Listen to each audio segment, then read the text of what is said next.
అందరికీ నమస్తే. ఈరోజు మనం మష్రూమ్ బిర్యానీ తయారు చేసుకుంటున్నాం అండి. టేస్టీగా సింపుల్గా తయారు చేసుకుందాం. ఇప్పుడు ముందుగా వీటిని క్లీన్ చేసి పెట్టుకోవాలండి. వీటికి మట్టి అది చాలా ఎక్కువ ఉంటుంది. వేడి నీళ్ళు వేసుకొని శుభ్రంగా క్లీన్ చేసి పెట్టుకోవాలి. ఇవి ఈ సైజు ఉంటేనే బాగుంటుందండి. పెద్దవైతేనే కట్ చేస్తున్నాను, ఇంకా లేకపోతే కట్ చేయట్లేదు. ఎందుకంటే బిర్యానీలో మనకి బాగా చిన్నవి అయిపోతాయి ఉడికాక. ఇవి ఫ్రోజన్ అండి. మనకి నాటు అయితే మాత్రం ఇంకా ఎక్కువ మట్టి అది ఉంటుంది. మనకి వాటిలో పురుగులు కూడా ఉంటాయి, జాగ్రత్తగా చెక్ చేసుకోవాలి. ఇప్పుడు మిక్సీలో వేసుకోవడానికి 1/2 కప్ పెరుగండి, ఒక పెద్ద టమాటో మీడియం సైజ్ అయితే 2 టమాటో, పెరుగు, ఒక 4 పచ్చిమిర్చి వేసుకోవాలండి, కొంచెం పుదీనా వేసుకొని ఇది మనం ఫైన్ పేస్ట్ కింద తయారు చేసుకుందాం.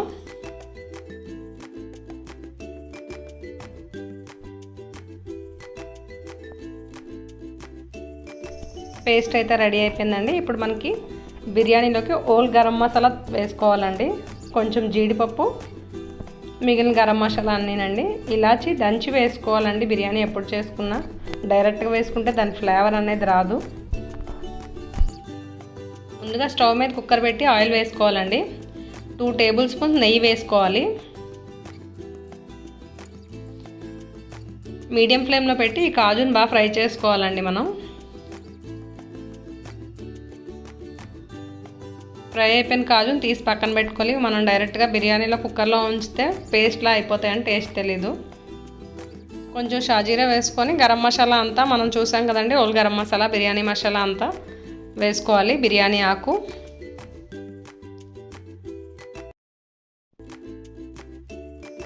ఇవి కొంచెం వేగాక అప్పుడు ఆనియన్ వేసుకోవాలి.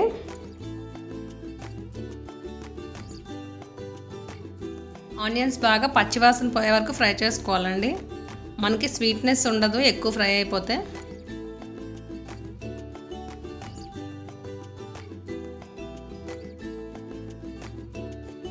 ఒక 8 వరకు పచ్చిమిర్చి అండి,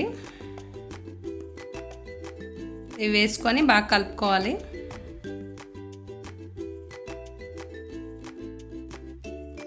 కుక్కర్లో పెట్టుకున్నప్పుడు హై ఫ్లేమ్లోనే ఉంచాలండి మనకి, లేకపోతే మనకి ఫ్రై అవ్వు, కలర్ కూడా రావు.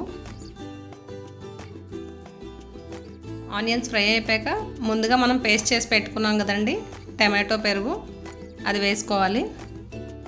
ఇప్పుడు 1 టీ స్పూన్ పసుపు, 1 టేబుల్ స్పూన్ కారం అండి, సాల్ట్ వేసుకోవాలి. ఇప్పుడు నేను కొంచెమే వేసుకుంటున్నానండి, మిగిలింది మళ్ళీ మనం వాటర్ యాడ్ చేసాక వేసుకోవాలి. 1/2 టేబుల్ స్పూన్ సాల్ట్ వేసాను.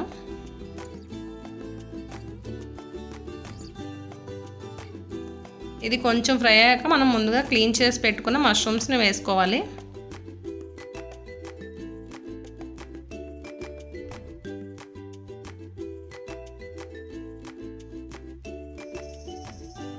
ఇవి కొంచెం ఫ్రై చేసుకోవాలండి, ఒక 5 to 7 మినిట్స్ వరకు.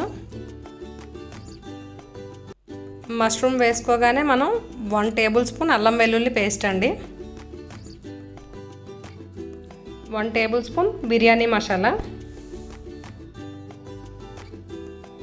ఇది మనం వేసుకొని బాగా కలుపుకొని ఫ్రై చేసుకోవాలి.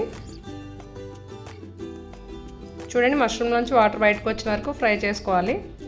ఇప్పుడు మనం ముందుగా, నేను ఇక్కడ 1/2 kg క్వాంటిటీ అని చెప్పాను కదండి, 2 గ్లాసెస్ రైస్ 1/2 అవర్ ముందు నానబెట్టుకున్నానండి. ఇది మనకి ఇలా ఫ్రై అయితే సరిపోతుందండి, ఆయిల్ కొంచెం పైకి తేలిన వరకు.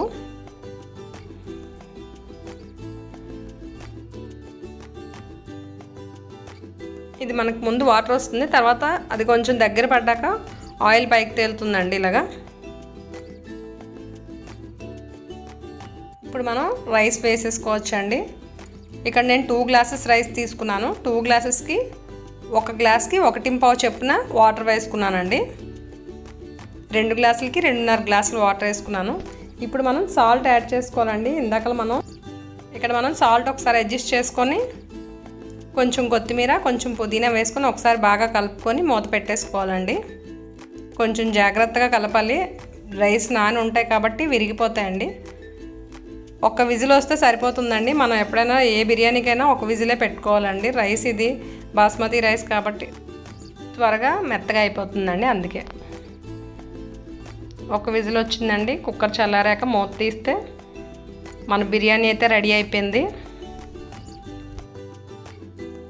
మూత తీయగానే బిర్యానీ రెడీ అయిపోయింది అనుకోకండి, ఇక్కడ చిన్న పని ఉంది ఇంకానా. ఇప్పుడు ముందుగా ఫ్రై చేసి పెట్టుకున్న కాజు వేసుకోవాలి. 1 టేబుల్ స్పూన్ నెయ్యి వేసుకోవాలండి. 1 టీ స్పూన్ ధనియాల పౌడర్, కొంచెం పుదీనా వేసుకొని జాగ్రత్తగా ఒకసారి కలుపుకోవాలండి. ఎందుకంటే మనం లాస్ట్లో ఇచ్చే టెక్స్చర్ కూడా బిర్యానీ టేస్ట్కి యాడ్ అవుతుంది. మనం కాజు అవి ఇప్పుడు వేసుకోవడం వల్ల చాలా క్రంచీగా బాగుంటుందండి. బిర్యానీలో తింటుంటే తగులుతుంటాయి. రెస్టారెంట్ స్టైల్ కన్నా బాగుంటుంది. ఒకసారి తప్పకుండా ట్రై చేయండి. మన టేస్టీ మష్రూమ్ బిర్యానీ అయితే తయారైపోయింది. Thank you for watching. Subscribe చేయండి, లైక్ చేయండి, షేర్ చేయండి.